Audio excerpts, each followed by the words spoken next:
Hare Nama, Hare Nama eva kevalam, Kalo nasteva, nasteva, nasteva gatiranyata.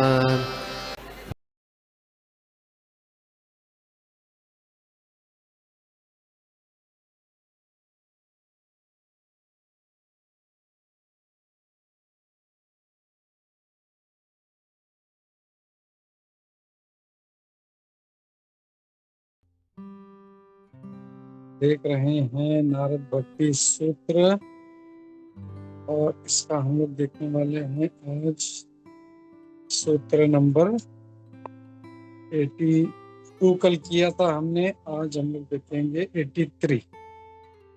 तो 83 और उसके बाद सिर्फ और एक सूत्र बचेगा, इसके बाद नारद भक्ति सूत्र पूरा समापन हो जाएगा इसका। तो चलो हम लोग इसको पढ़ते हैं, प्रार्थना से शुरू करते हैं। नमो विष्णु पादाय कृष्ण प्रेष्ठाय भूतले श्रीमते भक्ति वेदांत स्वामी इति नामिने नमस्ते सारस्वती देवे गौरवाणी प्रचारिणे निर्विशेष शून्यवादी पाश्चात्य देश तारिणे। जय श्री कृष्ण चैतन्य प्रभु नित्यानंदा श्री अद्वैत गदाधर श्रीवासादि गौर भक्त वृंदा। हरे कृष्ण कृष्ण कृष्ण हरे राम राम राम। नाना शास्त्र विचारणैक निपुण षट्धर्म संस्थापको लोकानां हितकारिणो शरण। श्री राधा कृष्ण पदारविंद भजनानंद नमः देवरी सनातन श्री जीव गोपालको सर्वस्य चाहं विधि सन्निविष्टो मत्तः स्मृति ज्ञानम अपोहनम च वेदेश्च सर्वे अहं वेद्यो वेदांत कृत वेद विदेव चाहम।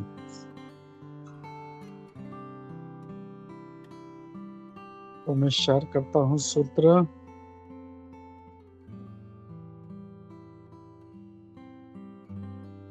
सूत्र नंबर 83 83। सूत्र पढ़ता हूँ। इति एवं वदन्ति जन जल्प निर्भय एकमताः कुमार व्यास शुक शाण्डिल्य गर्ग विष्णु कौंडिल्य शेषोद्ध वारुणी बलि हनुमद विभीषणादयो भक्ति आचार्याः। इसका अनुवाद देखते हैं। Thus say the founding authorities of devotional service. हमारे भक्ति के जो फाउंडिंग आचार्य हैं वो लोग क्या कह रहे हैं और कौन कौन है, ये उनका नाम दिया। कुमार, जो 4 कुमार जिसके बारे में हम लोग सुबह भागवतम में देख रहे हैं, व्यासदेव जी, शील सुखदेव जी, शांडिल्य ऋषि, गर्ग मुनि, विष्णु भगवान विष्णु, कौंडिल्य, शेष भगवान शेष, अनंत शेष, उद्धव, अरुणी, बलि, हनुमान, विभीषण एंड अदर्स। और ये तो है, और बाकी भी सब। Speaking without fear of worldly gossip and sharing among themselves one and the same opinion. तो बिना किसी भय के वो जो है अपना बोलते हैं और उनका एक ही ओपिनियन है। सॉरी, हरे कृष्ण। हम लोग तात्पर्य देखते हैं। नारद मुनि जी ने पहले जो भक्ति के डेफिनेशंस दिए हैं व्यासदेव जी के हिसाब से, घर के हिसाब से, और अब वो बड़ा एक लंबा लिस्ट दे रहे हैं, और वहाँ पे और बाकी जो अथॉरिटीज है, आचार्य हैं, उनका भी नाम ऐड कर रहे हैं। और इस प्रकार यद्यपि नारद के शब्द क्या बोलते हैं, सफिशिएंट नहीं है, संक्षिप्त नहीं, यानी सफिशिएंट नहीं है, he increases the authority of his conclusion. तो उनको ऐसा लग रहा है कि मेरे शब्द पर्याप्त नहीं है, तो इसके लिए वो क्या कर रहे हैं, बाकी के भी जो अथॉरिटीज हैं इनका भी निष्कर्ष यही है, ये वो बता रहे हैं। और भक्ति ही सबसे उत्तम मार्ग है। तो यहाँ पे आगे कह रहे हैं कि भगवान कृष्ण का स्तुति करते समय मतलब जो पर ब्रह्मन है, उनके रूप में जो भगवान कृष्ण का स्तुति करते हैं, तो सारे जो देवता है, देवताओं के देवता, फिर भगवान कृष्ण जो पर ब्रह्मन है, सारे देव, भगवान देवों के देव है, उनकी जब स्तुति करते हैं तो अर्जुन जो है, अर्जुन भी यही करता है। वो भी सारे दूसरे जो ऋषि हैं उनका रेफरेंस देता है। हमने भगवद गीता में देखा था 10वें अध्याय में, परम ब्रह्म परम धाम पवित्रम परमम भवान पुरुषम शाश्वतम दिव्यम आदि देवम अजम विभो अस्वाम ऋषय सर्वे देव ऋषि नारदस्तथा असितो देवल व्यासः स्वयं चैव ब्रवीषिणे।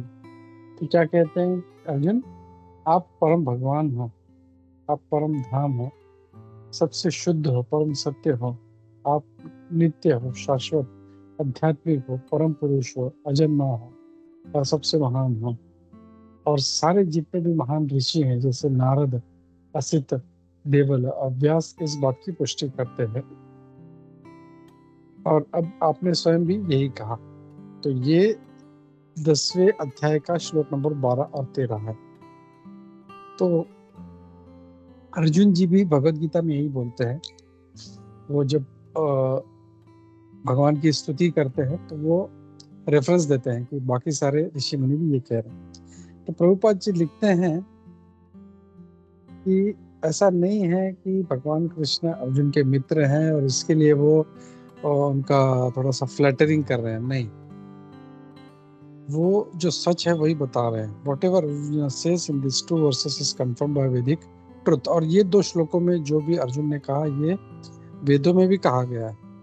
जब यमराज जी अपने यमदूतों को ये बता रहे थे कि भगवान विष्णु ही परम है और भक्ति ही सर्वोच्च सबसे उत्तम मार्ग है, उन्होंने भी जो था एक लंबी लिस्ट का नाम दिया। और वो हम लोग जानते हैं, जो 12 महाजन हैं उनके नाम आते हैं उसमें। तो ये जो टीचर हैं इनको 12 महाजन कहा गया है, जो अथॉरिटी है कृष्ण कॉन्शियसनेस से। यहाँ पे श्लोक भी दिए गए, स्वयंभू नारद शंभु कौमार कपिलो मनुः प्रहलाद जनको भीष्मो बलिर्वैयासकी वयम द्वादशेते विजानीमो धर्मम भागवतम भटाः गुह्यम विशुद्धम दुर्बोधम यम ज्ञात्वामृतम अश्नुते।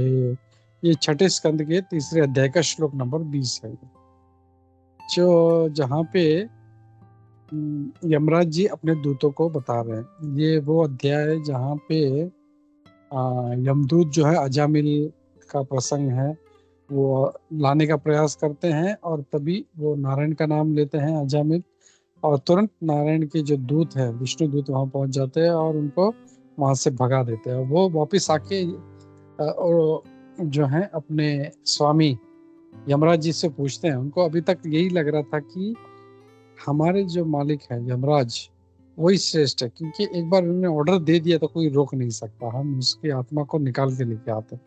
ये पहली बार हुआ था ऐसा कि जब उनको डांट के वहां से भगाया गया, तो वो आके प्रश्न पूछते हैं, अरे आज तो मतलब ये क्या हो गया। तब यमराज जी जो है वो भी परम वैष्णव हैं, तो वो उनको पूरा ज्ञान देते हैं।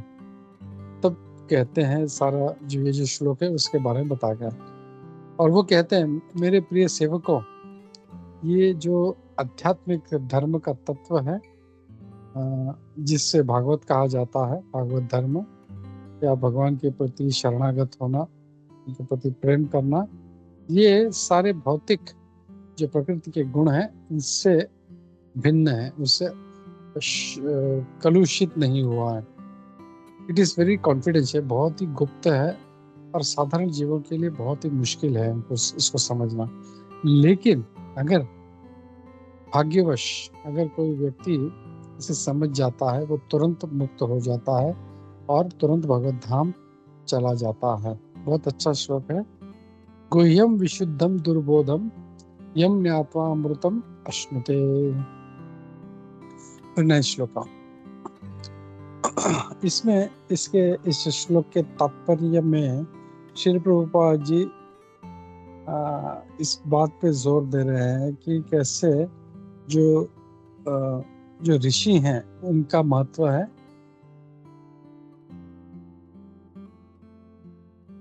और यही नहीं, वो सारे जो वैष्णव संप्रदाय हैं वो उसके रिप्रेजेंटेटिव है, ये भी कहते हैं।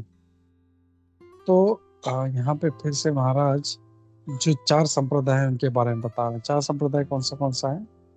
ब्रह्मा, रुद्र, श्री और कुमार, ये 4 संप्रदाय हैं। तो जो ब्रह्मा जी के द्वारा जो चला है संप्रदाय उसको ब्रह्म संप्रदाय कहा गया है। जो शंभु या शिव जी से चलता है उसे रुद्र संप्रदाय कहते हैं। जो लक्ष्मी जी से जो आगे बढ़ा है उसको श्री संप्रदाय कहते हैं, और जो कुमारों से आगे बढ़ता है उसे कुमार संप्रदाय कहते हैं। तो यहाँ पे कह रहे हैं कि हमको किसी एक संप्रदाय का हमें आश्रय लेना चाहिए ताकि हम जो धर्म का जो गुह्यतम ज्ञान है उसको समझ सकें। पद्म पुराण में कहा गया है संप्रदाय विहीना ये मंत्रास्ते निष्फल मताः। अगर कोई व्यक्ति इन 4 संप्रदाय में को नहीं मानता या उसमें नहीं आता तो जो भी मंत्र है जो है वो सारा उसका, इवन दीक्षा अगर उसने कहीं से लिया है तो वो सारा उसका निष्फल है, कोई फायदा नहीं उसका। बट मीन्स बहुत लोग बोलते हैं मैंने तो ये गुरु किया, वो गुरु किया, यहाँ से दीक्षा लिया, वहां से दीक्षा लिया, लेकिन पद्म पुराण क्या कहता है? अगर ये 4 संप्रदाय में नहीं है तो it is just a waste. तो ये 4 संप्रदाय में ही जो है दीक्षा लेना चाहिए, गुरु करना चाहिए और इन्हीं से सुनना चाहिए। ये भागवतम का क्या कहे फाइनल वर्ड्स है। नारद जी कहते हैं कि जो आचार्य हैं वो कभी भी क्रिटिसिज्म से नहीं घबराते। पूर्व के समय में जो मूर्ख लोग हुआ करते थे वो शुद्ध भक्तों को क्रिटिसाइज किया करते थे, इवन भगवान को भी क्रिटिसाइज किया करते थे। एक बार एक जो प्रजापति दक्ष था उसने नारद मुनि जी को श्राप दिया क्योंकि दक्ष के जो पुत्र थे उन्हें विवाह करने से मना कर दिया और वो ब्रह्मचारी रहना चाहते थे।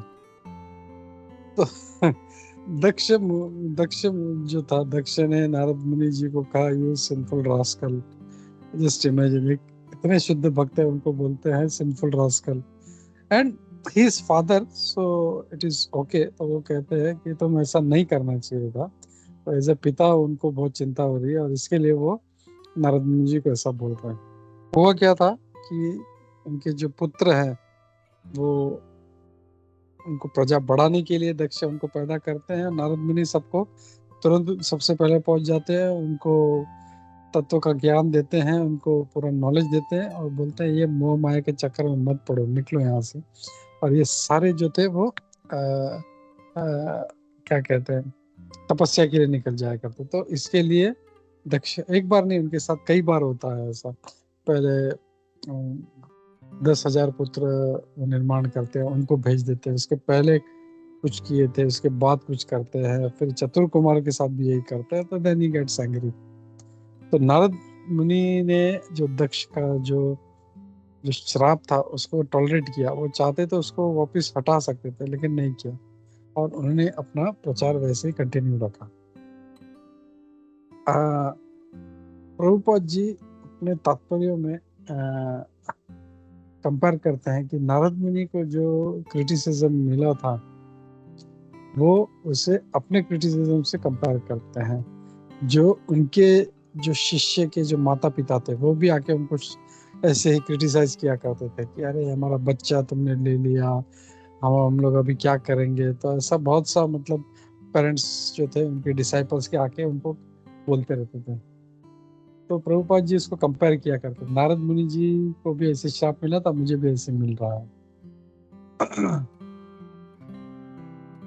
Their accusation was the same as Daksha's, that the spiritual master has unreasonably caused young boys and girls to give up the normal life of sense gratification and take to extreme forms of renunciation and devotion. तो वो लोग भी यही सोचते हैं, हमारे ये इतने जवान बच्चे हैं, उनको अभी तो मजा करना चाहिए, इंद्रिय तृप्ति करना चाहिए, तो उनको भक्ति में लगा रहे हो। और आज भी हम लोग ये सुनते हैं, कई माता पिता से सुनते हैं, ये क्या तेरा भक्ति करने का उम्र है, बोला अभी तो खाओ पियो मजा करो, जब बूढ़ा हो जाएगा तब भक्ति करना। तो ऐसे लोग जो हैं वो फिर ऐसे साधुओं को दोष देते हैं। और वो महाराज आगे कह रहे हैं कि ये जो कृष्ण कॉन्शियस मूवमेंट का ये जो क्रिटिसिज्म था, ये ऐसा मतलब हो गया कि उसको एंटी कल्ट मूवमेंट कहा गया था। लेकिन श्री प्रभुपाद जी ने इससे जो अनुयायी थे उनसे कहा कि ये ऐसे होते रहेंगे अटैक्स, तुम इनकी चिंता मत करो। तो कहते हैं we have no business creating enemies, हमको कोई और शत्रु नहीं बनाने हैं, but the process is such that non devotees will always be, लेकिन ये हमारा जो प्रोसेस ही ऐसा है कि सारे जो अभक्त है वो हमारे शत्रु बनेंगे। जैसे शास्त्र में कहा गया है, डिवोटी को, एक भक्त को बहुत ही टॉलरेंट होना चाहिए, उसको सहन करना चाहिए और उसे कृपालु होना चाहिए। जो भक्त प्रचार कर रहे हैं उससे किसी मूर्ख व्यक्ति के द्वारा उसको क्रिटिसाइज या शापित किया जाना, उसे एक्सेप्ट करना चाहिए। उसको पता होना चाहिए कि ये लोग तो ऐसे मूर्ख ये लोग करते रहेंगे, और बहुत ही कृपा करते हुए ऐसे जो पतित लोग हैं इनका उद्धार करना है। अगर कोई अपना ड्यूटी अच्छे से ऐसा कर सकता है जैसे नारद मुनि कर रहे, तो पक्का उसे भी रिकॉग्नाइज किया जाएगा। तो यहाँ पे कह रहे हैं प्रचार जो है वो बहुत डिफिकल्ट हो सकता है, थैंकलेस टास्क हो सकता है। कोई थैंक यू नहीं बोले, कभी कोई प्रचार को थैंक यू नहीं बोलता। तो बहुत अच्छा यहाँ पे महाराज जी लिख रहे हैं कि प्रीचिंग इज डिफिकल्ट और एक थैंकलेस टास्क है। मतलब वो अपना बेचारा प्रचार करते रहता है, जैसे प्रभुपाद जी को गए, and he was always being criticised, but a preacher must follow the orders of the supreme Lord. लेकिन जो प्रचारक है उसको जो है भगवान का जो निर्देश है उसका पालन करते रहना चाहिए। ये 6.5.39 के परपट में आता है। छोटा सा पैराग्राफ है, हम उसे खत्म कर देते हैं। Critics deride the Hare Krishna movement as concocted new cult. तो जो क्रिटिक्स जो थे वो हरे कृष्णा आंदोलन को एक मन गढ़ंत कल्ट बताया करते थे। लेकिन जैसे नारद भक्ति सूत्र में कहा गया है कि ऐसे लोग ऐसा करेंगे, एंड जो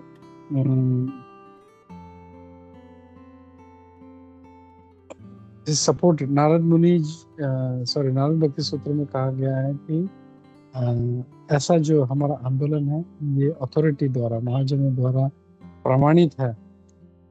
तो इसे श्रील प्रभुपाद जी ने इसका स्थापना किया है, ये भी ऑथोरिटेटिव है। In fact, the same authorities Narada has cited also back up the Krishna conscious movement. So, in fact, the same authorities Narada has cited also back up the Krishna conscious movement. Srila Prabhupada comes in the discipline. Srila Prabhupada जी जो है ब्रह्म माधव गौड़ी संप्रदाय से आते हैं, जिसमें ब्रह्मा जी से ये शुरू होता है। नारद जी हैं, व्यासदेव, मध्वाचार्य, भगवान चैतन्य महाप्रभु हैं। श्री प्रभुपाद जी का जो प्रणाम मंत्र है जो उनके फॉलोअर्स जप करते हैं, गौरवाणी प्रचारिणे का अर्थ है श्री प्रभुपाद जी गौरवाणी का प्रचार करते हैं। द संकीर्तन मूवमेंट जो है ये हरे कृष्ण महामंत्र का चैंटिंग का मूवमेंट है, जो स्वयं चैतन्य महाप्रभु ने उसका स्टार्ट किया था, और ये अब सारे दुनिया भर में है। और ये कोई एक नया प्रकार का धर्म नहीं है, लेकिन ये एक ओरिजिनल संप्रदाय से है। प्रभुपाद जी कहते हैं Actually, the original father of this movement is Lord Krishna. Actually, भगवान कृष्णा ही इस आंदोलन के पिता हैं, क्योंकि ये बहुत पहले स्टार्ट हुआ है और मानव समाज को एक डिसिप्लिन सक्सेशन में मिल रहा है। हरे कृष्णा। तो यहाँ पे 83 खत्म होता है, 84 ये लास्ट वर्स है, सूत्र है, उसको कल देखते हैं। हरे कृष्णा। इससे संबंधित किसी का कोई कमेंट, कोई टीका टिप्पणी, कोई क्वेश्चंस, डाउट्स है तो लेते हैं। हरे कृष्णा। कुंजेश्वरी। हरे कृष्ण। यहाँ पर जब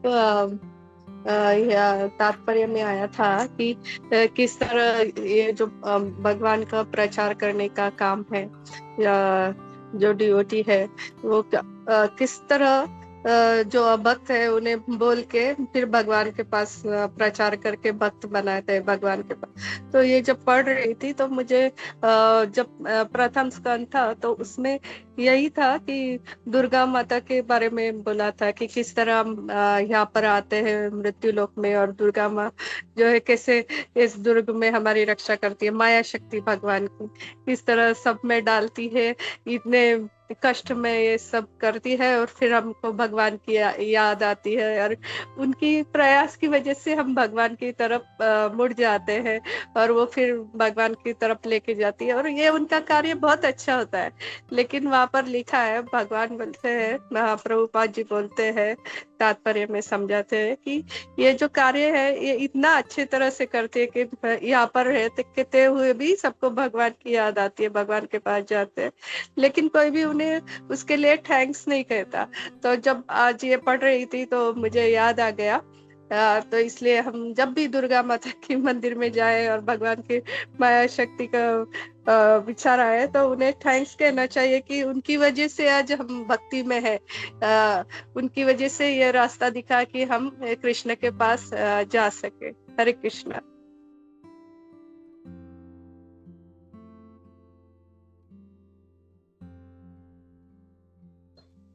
हरे कृष्णा। हाँ, ये भी है।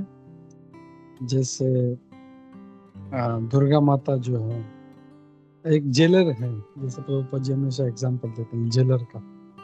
जेलर को कभी कोई थैंक यू नहीं बोलता, वो सब उसको कोसते हैं, लेकिन वो जेलर ही है जिसकी वजह से इतने सारे कैदी जो हैं वो ठीक होते हैं, सुधर जाते हैं। तो वैसे ही दुर्गा माता भी जो है वो सबको डंडा मार मार के सुधार रही है, तो we should always be thankful to her.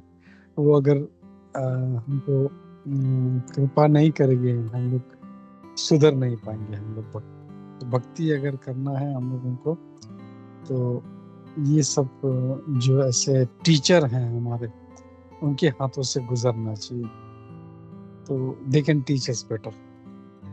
Hare Krishna. Okay, तो हम लोग रुकते हैं नारद भक्ति सूत्र के लिए। श्री नारद भक्ति सूत्र की जय, श्री नारद मुनि जी की जय, श्री प्रभुपाद की जय, और इस्कॉन गुरु वृंद की जय। हरे कृष्णा।